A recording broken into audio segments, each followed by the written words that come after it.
अब आते हैं बेटा किसमें, methods to find number of moles में। ठीक है ना, ये अपने 3 अक्टूबर 2020 की केमिस्ट्री क्लास है।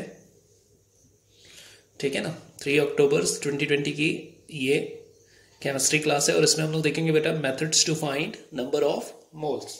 ठीक है, आपने कल मोल कॉन्सेप्ट्स पढ़ा था। ठीक है, हमने बताया था कि मोल क्या होता है। मोल वो नंबर ऑफ एंटिटीज है बेटा जो कार्बन 612 आइसोटोप के 12 ग्राम में एग्जैक्टली प्रेजेंट होता है। ठीक है ना, तो उस नंबर ऑफ एंटिटीज को हम लोग बोलते हैं 1 मोल। ठीक है, और वो नंबर ऑफ एंटिटी होता है बेटा 6.022 क्रॉस 10 की पावर 23। ठीक है, जिसे 1 मोल भी बोलते हैं या फिर एवोगैड्रो नंबर भी बोला जाता है। ठीक है, अब सबसे पहले हम लोग ये देखेंगे कि बेटा नंबर ऑफ मोल्स निकालने कैसे हैं सर्टेन कंडीशंस में। ठीक है ना, कुछ गिवन कंडीशंस में हमको नंबर ऑफ मोल कैसे फाइंड आउट करना है। ठीक है ना, if number of particles are given, तो आप देखो नंबर ऑफ मोल्स कैसे निकालेंगे। If number of particles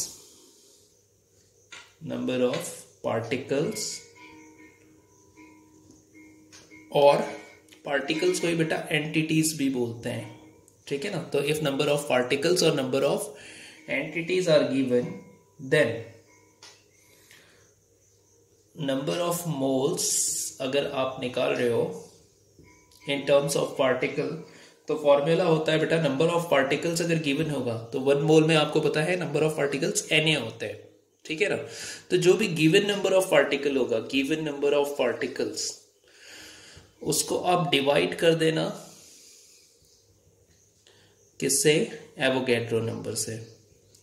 this is the number of moles if number of particles are given.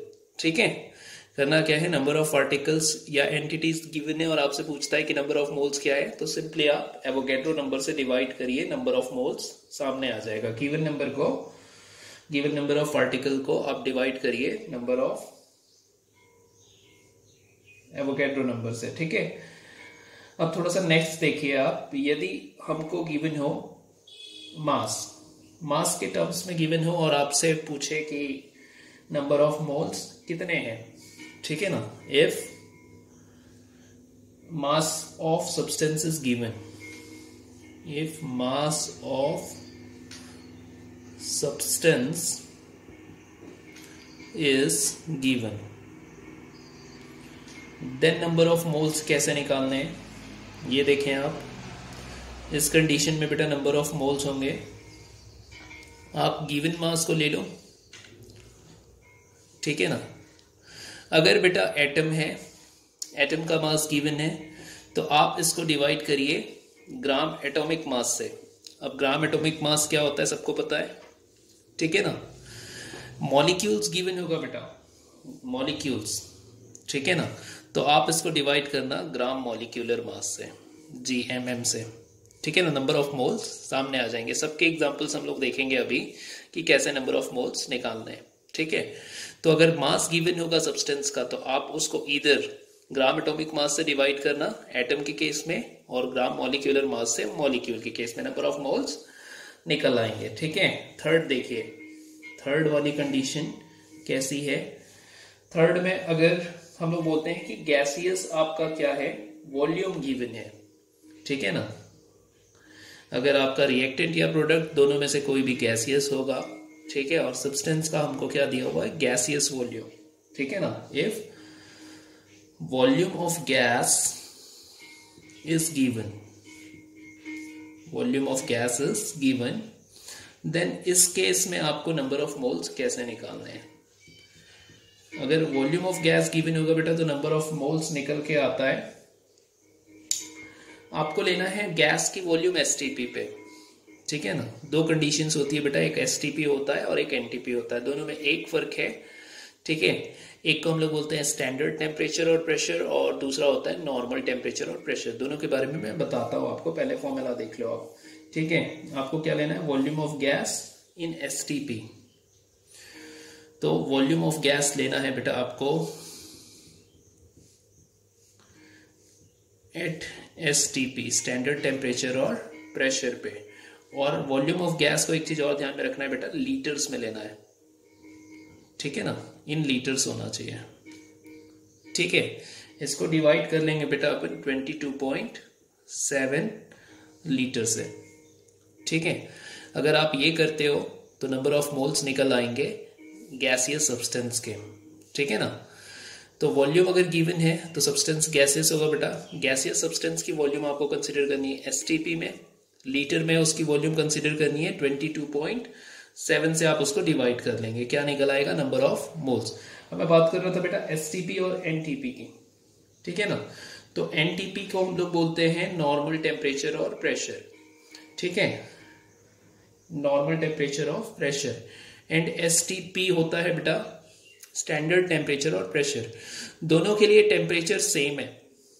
ठीक है ना, स्टैंडर्ड टेम्परेचर और नॉर्मल टेम्परेचर हम लोग कंसिडर करते हैं बेटा किसको, 0 डिग्री सेंटीग्रेड को। ठीक है ना, स्टैंडर्ड नॉर्मल दोनों यही है 0 डिग्री सेंटीग्रेड। ठीक है, बट जो प्रेशर है ना बेटा वो अलग है। नॉर्मल टेम्परेचर और प्रेशर बोलते हैं ना, प्रेशर थोड़ा सा अलग है।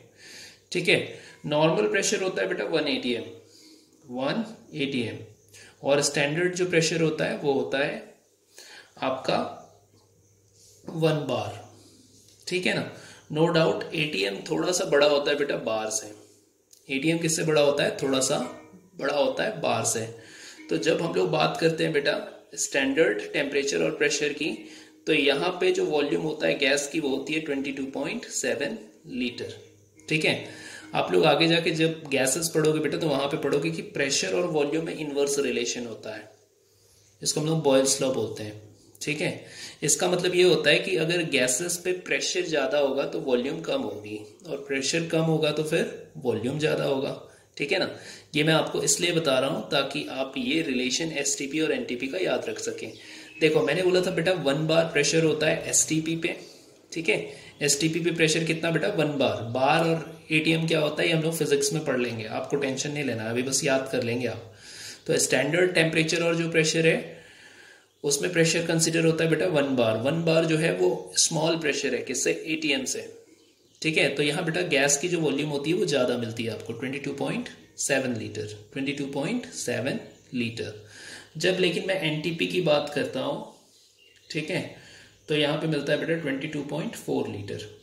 यहाँ पे गैस की क्वांटिटी देखो 1 atm प्रेशर ज्यादा है तो यहाँ पे आपकी थोड़ा सा कम हो गया बेटा गैस का वॉल्यूम।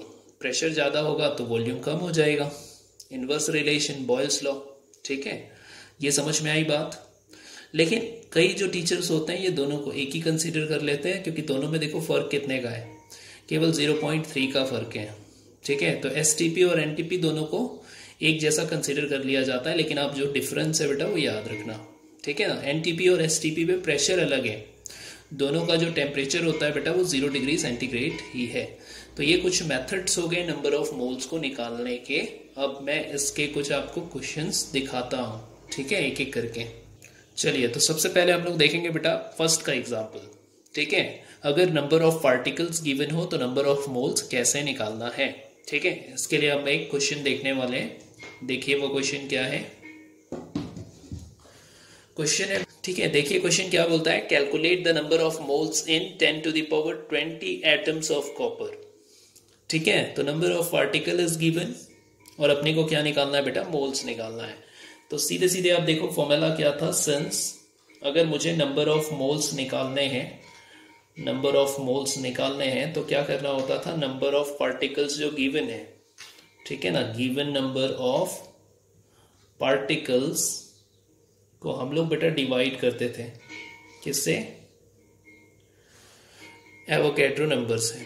ठीक है ना, क्या निकल आता है, नंबर ऑफ मोल्स निकल आता है। अब देखिए आप जल्दी से 10 की पावर 20 को बेटा डिवाइड करना है किससे, 6.022 क्रॉस 10 की पावर 23 से। ठीक है, अगर बेटा 1 डिवाइड होता है, ठीक है ना, 1 डिवाइड होता है, देखो मैं ये डिवीजन बहुत दिमाग से करने वाला हूं क्योंकि आप ऑलरेडी जानते हो 1/na क्या होता है। 1/na होता है बेटा 1.67 क्रॉस 10 की पावर 24 माइनस 24, ये बताया था मैंने आपको। ठीक है ना, चलिए, तो 1 डिवाइडेड बाय 6.022 यहाँ 1 होगा ना बेटा, 1 को मैं डिवाइड कर रहा हूँ, ठीक है ना। तो 1 को अगर डिवाइड करोगे 6.022 से, आंसर मिलेगा आपको 0.167। 0.167। ये 10 की पावर 23 ऊपर जाएगा बेटा और सॉल्व हो जाएगा किससे, 20 से। तो -23 + 20 -3 बचेगा यहाँ पे। Now this will be written as 1.67 cross 10 की पावर -4। डेसिमल राइट में बढ़ रहा है बेटा, पावर 1 सब्ट्रैक्ट हो जाएगी। सो 1.67 क्रॉस 10 की पावर -4 मोल्स होंगे, ठीक है ना। This is the number of moles present in 10 to the power 20 particles of, ठीक है। नया क्वेश्चन है, देखिए। Calculate the number of moles in 3.2 cross 10 to the power -15 gram of oxygen gas, ठीक है ना। अब बेटा अब ऑक्सीजन गैस बोलूंगा तो कंसीडर आपको O2 करना है, ठीक है, ध्यान में रहेगा। सिर्फ ऑक्सीजन लिखेंगे तो O कंसीडर करना है, ठीक है ना। So we need to find number of moles present in 3.2 gram 3.2 cross 10 की पावर -15 ग्राम ऑफ ऑक्सीजन, ठीक है ना। अब एक चीज देखिए आप, यहाँ पे बेटा गिवन है नंबर, गिवन मास है, सब्सटेंस की मास गिवन है, ठीक है ना। और सब्सटेंस की मास गिवन हो तो नंबर ऑफ मोल्स कैसे निकलते हैं, नंबर ऑफ मोल्स हम लोग निकालते हैं गिवन मास, ठीक है ना। गिवन मास ऑफ सब्सटेंस, इसको आप डिवाइड करिए, किससे डिवाइड करिए बेटा। अब देखो ऑक्सीजन तो मॉलिक्यूल है, O2 इज अ मॉलिक्यूल ना, तो आपको डिवाइड करने के लिए मैंने बताया था बेटा फॉर्मूला कि आपको ग्राम मॉलिक्यूलर मास से डिवाइड करना होगा। मॉलिक्यूल होगा तो ग्राम मॉलिक्यूलर मास से, और एटम होगा तो ग्राम एटॉमिक मास से। आप डिवाइड कर देंगे तो क्या निकल आएगा, नंबर ऑफ मोल्स, ठीक है। अब देखिए गिवन मास कितना है, 3.2 क्रॉस 10 की पावर -15 ग्राम, ठीक है। अब बेटा ऑक्सीजन गैस की मॉलिक्यूलर मास, ग्राम मॉलिक्यूलर मास कितनी होती है। एक ऑक्सीजन का ग्राम मॉलिक्यूलर मास बेटा हमने निकाला था 16 ग्राम, 16 ग्राम, ठीक है ना। अब मुझे ये बताओ यहाँ O2 है, O2 है मतलब 2 ऑक्सीजन है, एक ऑक्सीजन का बेटा ग्राम मॉलिक्यूलर मास होता है 16, तो 2 का कितना हो गया, 2 का हो गया 32। तो ग्राम मॉलिक्यूलर मास हम लोग लिखते बेटा 32 ग्राम, लिखते 32 ग्राम, ठीक है ना। यहां से डेसिमल कटेगा, नीचे लग जाएगा 10, ठीक है। 32 कैंसिल आउट हुआ, ये बेटा 10 ऊपर जाएगा, 15 में से ये 10 ऊपर जाके -10 हो गया, तो -15 और -1 कितना हो गया बेटा, -16 ग्राम। ग्राम विल कैंसिल आउट, ये जो दोनों ग्राम है बेटा ये भी कैंसिल हो जाएंगे, ठीक है ना, क्योंकि नंबर ऑफ मोल्स तो एक नंबर होगा और नंबर की कोई यूनिट नहीं होती है। तो नंबर ऑफ मोल्स क्या बनते हुए दिख रहा है बेटा आपको, 10 to the power -16 number of moles present होंगे 3.2 क्रॉस 10 की पावर -15 ग्राम ऑफ ऑक्सीजन में। तो हमने जो सेकेंड फॉर्मूला लिखा था बेटा to find number of moles, उस पे काम करेगा ये फॉर्मूला। देखो नंबर ऑफ मोल्स निकालने हैं तो अगर गिवन मास ग्राम में है तो आप ग्राम मॉलिक्यूलर मास से डिवाइड कर दो, मॉलिक्यूल है तो। और अगर एटॉमिक मास गिवन है, एटॉमिक मास गिवन है बेटा, किसी एटम की मास गिवन है तो उसको फिर ग्राम एटॉमिक मास से डिवाइड कर देना। ग्राम एटॉमिक मास ग्राम में होता है, सबको मालूम है, मोल कॉन्सेप्ट लगता है ग्राम एटॉमिक मास में, ग्राम मॉलिक्यूलर मास में, ठीक है ना। ऑलरेडी इससे पहले वाले वीडियो में आपने देखा होगा, दोनों को समझाया मैंने, ठीक है। तो ये बात समझ में आई बेटा। अब एक रह गया गैसियस वाला कंडीशन कि नंबर ऑफ मोल्स कैसे निकालेंगे अगर वॉल्यूम ऑफ गैस गिवन हो तो, ठीक है, वो भी हम लोग देखते हैं थर्ड क्वेश्चन में, ठीक है। अब देखिए बेटा यहाँ पे एक नया क्वेश्चन है, calculate the number of moles present in 112 litre of ozone, ozone you know O3, ठीक है ना, STP, एट STP। तो स्टैंडर्ड और टेम्परेचर और प्रेशर पे हमको बताना है कि नंबर ऑफ मोल्स कितने प्रेजेंट होंगे, ठीक है। आपने देखा था बेटा STP पे एक मोल के पास होता है 22.7 लीटर, ठीक है ना, वॉल्यूम जो है गैस की। और अगर हम लोग बात करते हैं बेटा NTP की तो वहां पे 22.4 लीटर था, ठीक है। लेकिन नंबर ऑफ मोल्स हम लोग STP से निकालते हैं, ठीक है।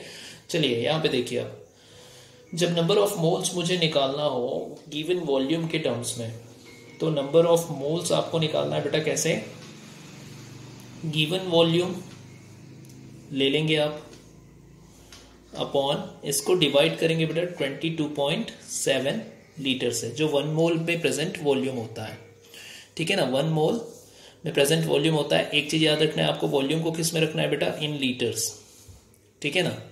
और कौन से कंडीशन की बात होती है, एसटीपी की, स्टैंडर्ड टेम्परेचर और प्रेशर में जो 1 मोल ऑफ गैस होता है वो कंटेन करता है बेटा 22.7 लीटर की वॉल्यूम, ठीक है। चलिए सबसे पहले देखो गिवन वॉल्यूम कितना है, तो गिवन वॉल्यूम है बेटा 112 लीटर। 112 हमेशा एक चीज देखेंगे यहाँ पे, लीटर में गिवन है या नहीं है गिवन वॉल्यूम। अगर ml में होगा बेटा तो उसको फिर 1000 से डिवाइड करना होता है।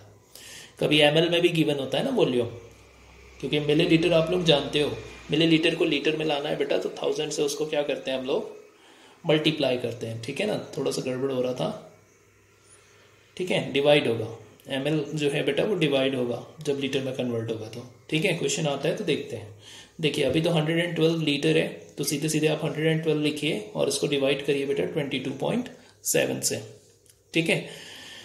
नंबर ऑफ मोल्स निकल आएंगे, पॉइंट कटेगा बेटा, ऊपर लगेगा 10, ठीक है। मीन्स हमको डिवाइड करना है 1120 को 227 से, ठीक है। डिवाइड करेंगे आप, ठीक है। तो जैसे ही बेटा डिवाइड करोगे अप्रॉक्स में ये वैल्यू आपको मिलेगी 4 के अराउंड, 4.9 के अप्रॉक्स में ये वैल्यू आपको मिलनी चाहिए।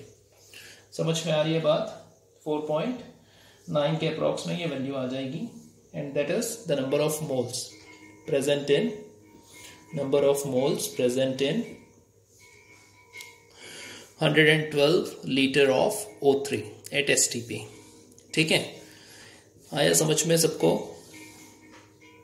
चलिए ये अब एक छोटा सा टर्म है बेटा जिसको मैं शेयर करना चाहूंगा आप लोगों के साथ। कभी कभी आप लोगों को हो सकता है कि कहीं पे लिखा हुआ दिखे मोलर मास, मोलर मास, तो बेटा ये भी ना ग्राम मॉलिक्यूलर मास के जैसा है या ग्राम एटॉमिक मास के जैसा है, ठीक है ना। आप याद रखना molar mass is same as gram atomic mass और either it is gram molecular mass. Molecule होगा तो ग्राम मॉलिक्यूलर मास, एटम होगा तो ग्राम एटॉमिक मास। लेकिन ग्राम एटॉमिक मास और ग्राम मॉलिक्यूलर मास बेटा ग्राम में होता है, ठीक है। जब हम लोग बात करेंगे मोलर मास की, ठीक है ना, तो मोलर मास के लिए जो सिंबल है बेटा वो है कैपिटल M। मोलर मास का सिंबल क्या है, कैपिटल M। जो मोलर मास है बेटा इसकी यूनिट होती है मोल पर ग्राम में, ग्राम पर मोल में। किसमें होता है इसका यूनिट बेटा, ग्राम पर मोल में। जैसे एग्जांपल हम लोग जो हमेशा लेते हैं, ठीक है, हमने ले लिया बेटा कार्बन 612, ठीक है।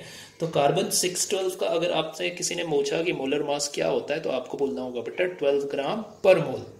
इसका मतलब ये होता है कि जो 1 मोल आपका कार्बन C612 का एटम होगा, मीन्स कितने एंटिटीज बेटा, 6.022 क्रॉस 10 की पावर 23 एंटिटीज या फिर कार्बन के एटम्स कितने ग्राम को कंसिस्ट करेंगे, 12 ग्राम को कंसिस्ट करेंगे, ठीक है ना। इसको हम लोग बोलते हैं क्या, मोलर मास, ठीक है। वैसे ही अगर मैं आपसे पूछता हूँ बेटा वाटर का मोलर मास क्या होता है, H2O का मोलर मास बताओ, तो इसको आप लोग बोलेंगे बेटा 18 ग्राम पर मोल, 18 ग्राम पर मोल, क्योंकि आप ग्राम मॉलिक्यूलर मास जानते हो वाटर का 18 ग्राम, ठीक है ना। अब आप क्या करो बेटा, उसको पर मोल के लिए लिखिए, ये बन जाता है क्या, मोलर मास, ठीक है। तो molar mass is defined as the mass of 1 mole of substance, the mass of 1 mole of substance is called molar mass, is called molar mass। तो जहां भी मैं कैपिटल M लिखूंगा बेटा याद रखना capital M is the molar mass. बहुत सारे क्वेश्चन में आपको यही गिवन होता है, मोलर मास ही गिवन होता है। ग्राम एटॉमिक मास, ग्राम मॉलिक्यूलर मास बहुत कम जगह में होता है, ठीक है। तो आप ये याद रखेंगे कि मोलर मास कैपिटल M होता है, ठीक है। और बाकी आपको नंबर ऑफ मोल्स निकालने तो आ ही गया बेटा, पहले मैंने एग्जांपल्स के साथ बताया आपको, ठीक है। अब बेटा कुछ मैं ट्रिक्स शेयर करना चाहूंगा आपको। बहुत सारे क्वेश्चंस आएंगे मोल कॉन्सेप्ट से, बहुत सारे, ठीक है ना। और उन क्वेश्चंस में ना अलग अलग कन्वर्जन होगा, तो वो अलग अलग कन्वर्जन्स को हमको कैसे करना है। जैसे फॉर एग्जांपल मैंने AMU में कोई मास दिया है, मैंने उसको ग्राम में कन्वर्ट करने बोल दिया, और बेटा ग्राम में कोई मास दिया है उसको मैंने एएमयू में कन्वर्ट करने बोल दिया आपको। ऐसे काफी सारे क्वेश्चंस आप लोग देखोगे, नंबर ऑफ क्वेश्चंस मैं कराऊंगा अभी कुछ, ठीक है आपको। वैसे ही आपको एएमयू में मास दिया रहेगा बेटा, पूछेगा कि इसमें नंबर ऑफ एटम्स कितने हैं, ठीक है। या फिर पूछ सकता है एएमयू में मास देकर पूछ सकता है कि नंबर ऑफ मोल्स कितने हैं, ठीक है। तो हमको कौन से ट्रिक को यूज करना है ये हम लोग अब एक साथ देखने वाले हैं, ठीक है ना। मैं एक सिंगल पिक्चोरियल रिप्रेजेंटेशन में आपको दिखा दूंगा कि किसी भी केमिस्ट्री के टर्म्स को कैसे चेंज करना है, ठीक है। चलिए बेटा, सामने एक आपको डायग्राम दिख रहा है, ठीक है ना। ये वो डायग्राम है बेटा जो मैक्सिमम आपको कन्वर्जन में पूछे जाते हैं। जैसे फॉर एग्जांपल आपको पूछ सकता है एएमयू में मास गिवन हो और इसको ग्राम में कन्वर्ट करना हो, ठीक है ना। या फिर ग्राम में जो मास गिवन है बेटा उसको मास ऑफ एएमयू में कन्वर्ट करना है, मास इन एएमयू में कन्वर्ट करना है, ठीक है। ऐसी सिचुएशन, ऐसे क्वेश्चंस आपके सामने आ सकते हैं। कभी ऐसे सिचुएशन सामने आ सकते हैं कि मास एएमयू में गिवन हो बेटा और आपको निकालना हो नंबर ऑफ एटम्स, ठीक है। कभी कभी तो ऐसा होता था कि नंबर ऑफ एटम्स गिवन था बेटा, नंबर ऑफ मोल्स निकालना था। ये तो हमने किया था, ग्राम में मास गिवन था तो नंबर ऑफ मोल्स निकालना था, ठीक है। तो एक पूरे डायग्राम में हम ये देख लेंगे कि कैसे एएमयू को ग्राम में कन्वर्ट करना है, एएमयू के नंबर ऑफ एटम्स निकालने हैं, ठीक है। और अगर मास ग्राम्स में गिवन है तो कैसे नंबर ऑफ एटम्स या नंबर ऑफ मोल्स निकालने हैं, ये हम लोग एक ही डायग्राम में देखने वाले हैं, ठीक है। तो जल्दी से देखिए बेटा क्या करना है। आपको याद होगा जब एएमयू वाले मास को बेटा हम लोग क्या करते थे, ग्राम वाले मास में कन्वर्ट करते थे। एएमयू के मास को ग्राम के मास में कन्वर्ट करते थे, तो आपको क्या करना है बेटा, 1/Na का multiplication, multiply the value with 1/Na। अगर 1/Na से आपने मल्टीप्लाई किया तो जो मास बेटा एएमयू में होता है वो कन्वर्ट हो जाता है, किस में कन्वर्ट हो जाएगा, वो मास इन ग्राम्स में, ठीक है। समझ में आई बात। उल्टा करना है, उल्टा। तो उल्टा करने के लिए आपको याद रखना है बेटा, जब भी ग्राम वाले मास को अगर मैं कन्वर्ट करना चाहता हूँ एएमयू में, आप मल्टीप्लाई करिए इसको Na से। Na से मल्टीप्लाई करोगे तो मास इन ग्राम किस में कन्वर्ट हो जाता है, मास इन एएमयू में, ठीक है। ये याद रहेगा आपको, ठीक है। फिर यहाँ पे देखिए, आपको एएमयू के मास को बेटा कन्वर्ट करना है किस में, नंबर ऑफ एटम्स में, ठीक है ना। तो नंबर ऑफ एटम्स में कन्वर्ट करने के लिए फिर से यहाँ पे आपको मल्टीप्लाई करना होगा बेटा 1/m से। ना व्हाट इज 1/m, 1/m को हम लोग बोलेंगे बेटा मोलर मास, जैसे मैंने अभी बताया था आपको, मोलर मास, ठीक है। से मल्टीप्लाई करिए 1 AMU को, मास इन AMU को, ठीक है ना। मास इन AMU को मल्टीप्लाई करोगे जैसे बेटा 1/m से, वो कन्वर्ट हो जाएगा किसमें, नंबर ऑफ एटम्स में, ठीक है। फिर देखिए अब यहाँ पे आप अगर इसका उल्टा मल्टीप्लिकेशन करते हो 1/m की जगह में m का, तो जो नंबर ऑफ एटम्स है बेटा वो कन्वर्ट हो जाते हैं किसमें, AMU में। किसमें कन्वर्ट हो जाएंगे, AMU में। इज इट क्लियर, समझ में आ रही है बात। तो देखो बस रेसिप्रोकल का मल्टीप्लिकेशन हो रहा है जब एक को दूसरे में कन्वर्ट करना है, ठीक है। आपको याद रखना है कि कौन से टर्म्स को किससे मल्टीप्लाई करना है, बस, ठीक है। वैसे ही आप देखो ग्राम को भी अगर बेटा कन्वर्ट करना है, ग्राम को भी अगर कन्वर्ट करना है किसमें, नंबर ऑफ मोल्स में, ठीक है। तो यहां पे भी मल्टीप्लाई होता है बेटा मोलर मास, ठीक है ना। किसमें मल्टीप्लाई होगा बेटा, मोलर मास। उल्टा करना है तो फिर मल्टीप्लाई करिए 1/m का, 1 मोलर मास का मल्टीप्लीकेशन करिए, क्या निकल आएगा, नंबर ऑफ मोल्स अगर 1/m से मल्टीप्लाई होता है, मास इन ग्राम्स निकल आएगा, ठीक है। चलिए अब ये देखें नंबर ऑफ एटम्स को कैसे कन्वर्ट करना है, ठीक है ना। अगर मुझे बेटा नंबर ऑफ एटम्स को नंबर ऑफ मोल्स में कन्वर्ट करना है, ये तो हमने देखा था, सबसे फर्स्ट पार्ट था ये, ठीक है ना। नंबर ऑफ मोल्स में अगर कन्वर्ट करना है गिवन नंबर ऑफ एटम्स का, सो डिवाइडेड बाय Na, ऐसा हमने बोला था first formula, divided by Na। तो देखो 1/Na का मल्टीप्लिकेशन, ठीक है ना, मीन्स Na का डिवीजन। आपको नंबर ऑफ मोल्स को कन्वर्ट करना है बेटा नंबर ऑफ एटम्स में, multiply it simply by Na, multiplied simply it by Ma। अब बेटा ये वाला पोर्शन देखो आप, अगर मास ग्राम्स में गिवन है और उससे नंबर ऑफ एटम्स निकालने हैं, मास ग्राम्स में गिवन है और उससे नंबर ऑफ एटम्स निकालने हैं, तो यहाँ पे आपको मल्टीप्लाई करना होगा Na/m का, Na/m का।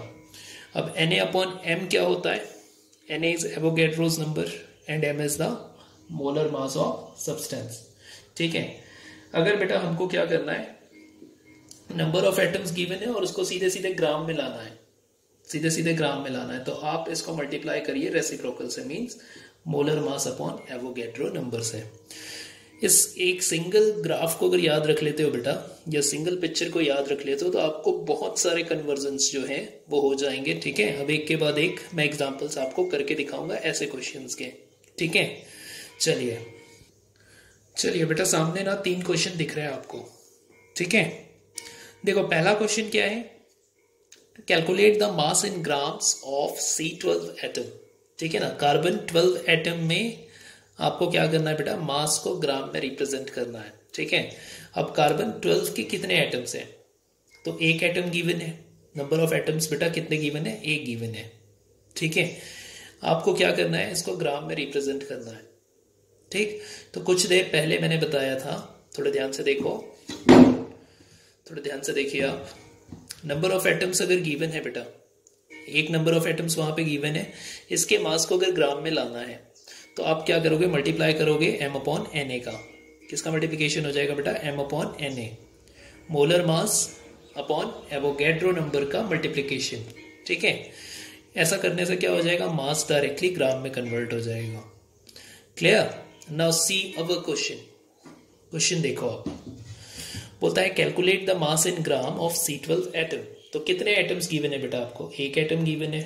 ठीक है ना, इसको मल्टीप्लाई कर लेंगे हम लोग किससे, m अपॉन Na से। अगर molar mass upon Avogadro number से ये मल्टीप्लाई हो जाता है तो किस में कन्वर्ट हो जाएगा बेटा, ये सीधे ग्राम में।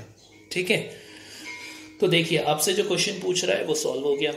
अब मोलर मास आप कार्बन का जानते हो 12 अपॉन Na कितना होता है बेटा, 6.022 क्रॉस 10 की पावर 23। इसको आप सॉल्व कर लीजिए, आंसर आपका आ जाएगा ग्राम्स में, आंसर आपको मिल जाएगा बेटा ग्राम्स में। इज इट क्लियर, इसको आप सॉल्व कर लेंगे। देखो पहले वाला कितने आसानी से सॉल्व हो गया। अब वैसे ही दूसरा क्वेश्चन देखिए आप, calculate the number of molecules present in, calculate the number of molecules present in 3.42 gram of sucrose. Sucrose होता है बेटा C12H22O11, इसको हम लोग सुक्रोज बोलते हैं। ठीक है ना, अब सुक्रोज के कितने ग्राम गिवन है बेटा, देखो मास गिवन है 3.42, क्या निकालना है आपको, नंबर ऑफ मॉलिक्यूल्स निकालने हैं सुक्रोज के। ठीक है, तो थोड़ा ध्यान से देखो, जब भी बेटा नंबर ऑफ एटम्स या आपको मॉलिक्यूल्स निकालने हो, नंबर ऑफ मॉलिक्यूल्स निकालने हो किससे, गिवन मास इन ग्राम से, तो हम लोग किसका मल्टीप्लिकेशन करते हैं बेटा, Na अपॉन m का, Na अपॉन m का मल्टीप्लिकेशन कर देंगे गिवन मास इन ग्राम्स में। किसका मल्टीप्लिकेशन हो जाएगा, Na अपॉन m का। किस में कन्वर्ट हो जाएगा बेटा, नंबर ऑफ मॉलिक्यूल्स आपको मिल जाएंगे। ठीक है, चलिए देखें जल्दी से मिलता है कि नहीं।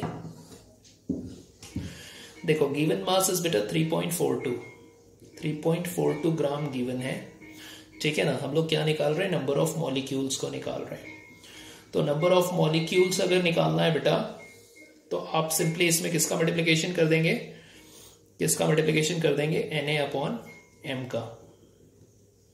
ठीक है, अब आपको सभी को मालूम है कि सुक्रोज का जो मॉलिक्यूलर मास होता है बेटा, सुक्रोज का जो मोलर मास होता है वो होता है 342 ग्राम पर मोल। ठीक है ना, 342 ग्राम पर मोल। तो आपको इसको सॉल्व करने के लिए कुछ ऐसा करना पड़ेगा, 3.42 वैसा ही रखिए बेटा। Na की वैल्यू होती है 6.022 क्रॉस 10 की पावर 23, सभी को पता है। m जो है, मैंने सुक्रोज का मॉलिक्यूलर मास बताया बेटा, सुक्रोज का मॉलिक्यूलर मास होता है 342 ग्राम पर मोल। ठीक है ना, यहां से एक डेसिमल कटेगा दिख रहा है, नीचे 100 लग जाएगा, लग जाएगा बेटा 100। 342 कैंसिल हो गया, 100 को आप 23 के साथ सॉल्व करिए, आंसर सामने दिख रहा है। कितने मॉलिक्यूल्स होंगे, 6.022 क्रॉस 10 की पावर 100 से अगर 23 डिवाइड होता है बेटा तो 10 की पावर 21 बन गया। ठीक है ना, इतने मॉलिक्यूल्स प्रेजेंट होंगे किसमें, आपके सुक्रोज में। ठीक है, क्लियर हुआ, 6.022 क्रॉस 10 की पावर 21। ठीक, नाउ नेक्स्ट क्वेश्चन देखिए, find the mass in AMU in 200 atoms of oxygen 816। तो थोड़ा ध्यान से देखो बेटा, मास किस में निकालना है हमको, AMU में निकालना है। अब मास अगर AMU में निकालना है तो AMU से मास को कन्वर्ट करना है किसमें, नंबर ऑफ एटम्स में। थोड़ा ध्यान से देखो, फिर से आता हूं मैं यहाँ पे। मास अगर AMU में आपको लाना है किससे बेटा, नंबर ऑफ एटम्स अगर दिख रहे हो तो नंबर ऑफ एटम से AMU में जो मास होता है उसके लिए हम लोग मोलर मास को मल्टीप्लाई कर देंगे। सिंपली किसको मल्टीप्लाई कर देंगे बेटा, नंबर ऑफ एटम्स दिख रहा हो, मोलर मास मल्टीप्लाई करिए, मास आ जाएगा किसमें, AMU में। ठीक है, चलिए देखिए होता है कि नहीं होता है ऐसा। क्या निकालना है बेटा हमको, मास इन AMU, मास इन AMU। ठीक है ना, किसमें प्रेजेंट, 200 एटम्स ऑफ, ठीक है, नंबर ऑफ एटम्स 200 गिवन है, किससे मल्टीप्लाई करना है बेटा इसको आपको, M से, और किसमें लिख देना है आंसर, AMU पे। ठीक है ना। अब मेरे को ये बताओ, ऑक्सीजन है यहाँ पे तो O2 नहीं है, यहाँ ऑक्सीजन है। ठीक है, ऑक्सीजन का जो मोलर मास होता है बेटा वो होता है 16 ग्राम पर मोल। ठीक है, तो 16 से मल्टीप्लाई होगा और आंसर किसमें मिलेगा आपको, AMU में। 16 2 सर 32 होता है, सबको मालूम है। ठीक है, तो कितना हो गया बेटा, ये 200 into 16 will be 3200 AMU, 3200 AMU। Is it clear? इतना समझ में आया आपको? तो ये हुआ बेटा कुछ कन्वर्जन्स जो आपको सीखने हैं, और इसी कॉन्सेप्ट्स को हम लोग मोल कॉन्सेप्ट्स बोलते हैं। ठीक है, तो आई थिंक बहुत शॉर्ट में हमने किया है, जितनी चीज़ें बताई है वो आपको बहुत अच्छे से पढ़नी है। ठीक है ना, इतनी चीज़ें आपको बहुत अच्छे से कर लेना है तैयार। और क्वेश्चंस करोगे, NCERT खोलोगे तो मिलेगा। ठीक है ना, या केमिस्ट्री का आप जो भी बुक फॉलो करते हैं बेटा उसमें क्वेश्चंस मिलेगा, नहीं मिलेगा तो मेरे को बताइए, मैं क्वेश्चंस आपको सेंड कर दूंगा। बहुत सारे क्वेश्चंस हैं हमारे पास कन्वर्जन के या मोल कॉन्सेप्ट के। ठीक है, तो ये क्वेश्चंस आप लोग करिए अच्छे से। ठीक है, आज के लिए हम लोग क्लास खत्म करते हैं। कल मैं आपको बताऊंगा बेटा कि परसेंटेज कंपोजिशन कैसे करते हैं, किसी मॉलिक्यूल में प्रेजेंट किसी एटम के परसेंटेज कंपोजिशन को हम लोग कैसे निकालेंगे। ठीक है, और फिर उसके बाद हम लोग पढ़ेंगे बेटा एम्पेरिकल फॉर्मूला और मॉलिक्यूलर फॉर्मूला। ठीक है ना, वो भी हम लोग जानेंगे। ये सब जो चीज़ें चल रही है ये सब बेसिक कॉन्सेप्ट ऑफ केमिस्ट्री के पार्ट है बेटा, चैप्टर 1 के पार्ट है, जो भी चीज़ें मैं अभी पढ़ा रहा हूँ आपको। ठीक है, कुछ थ्योरी भी है तो वो थ्योरी तो हम लोग कर सकते हैं ऐसे ही। ठीक है, लेकिन जो सीखने वाली चीज़ें हैं बेटा वो ये सब चीज़ें हैं, इनको अगर छोड़ोगे तो केमिस्ट्री खराब होती जाएगी आपकी। ठीक है, तो चलिए आज के लिए हम लोग यहाँ पे ख़त्म करते हैं, बट प्रैक्टिस आप लोग क्वेश्चंस की बहुत सारा करिए। ठीक है ना, मैं आपको सेंड भी कर सकता हूँ क्वेश्चंस। ठीक है, चलिए, so good day and good bye.